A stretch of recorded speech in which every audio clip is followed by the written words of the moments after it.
Hi friends இன்றைக்கி நம்ம சிம்பிளான ஒரு கடலை சட்னி எப்படி பண்ணணும்னு பார்க்கலாம்.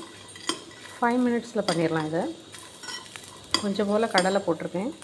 கொஞ்சம் ஒரு கடாயில் எண்ணெய் ஊற்றி கடலை போட்டுக்கோங்க.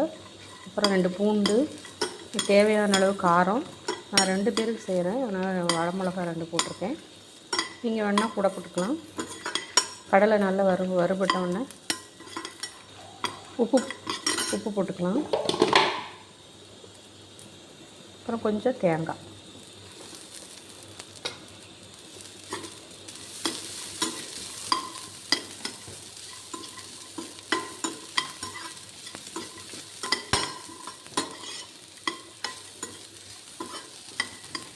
போட்டு நல்லா வறுத்துக்கலாம்.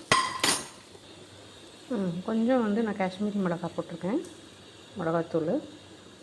நான் 2 மிளகா தான் போட்டிருக்கேன், அதனால் இது போட்டிருக்கேன். அவ்வளோதான். இந்த அளவுக்கு எவ்வளோ காரம் வேணுமோ நாங்கள் போட்டுக்கலாம். ஒரு சின்ன புளி துண்டு போட்டால் அந்த டேஸ்ட் நல்லாயிருக்கும். அவ்வளோதான். இதை வறுத்துட்டு நீட்டாக அரைச்சிட வேண்டியதான்.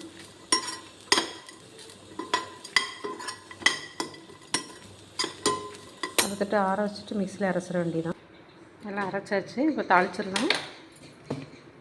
எண்ணெய் காஞ்சிருச்சு, கடுகு உளுத்தம்பருப்பு போட்டுக்கலாம்.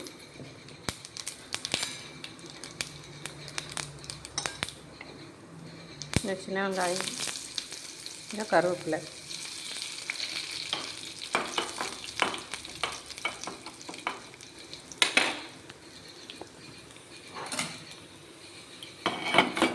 அவ்வளோதான் தாளிச்சாச்சு.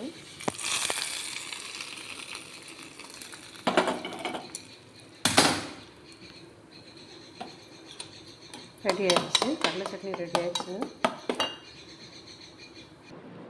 சூடான இட்லிக்கு வச்சு சாப்பிட்றதுக்கு சூப்பராக இருக்கும். ட்ரை பண்ணி பாருங்கள். பிடிச்சிருந்தால் லைக் பண்ணுங்கள், ஷேர் பண்ணுங்கள், சப்ஸ்கிரைப் பண்ணுங்கள். தேங்க்யூ.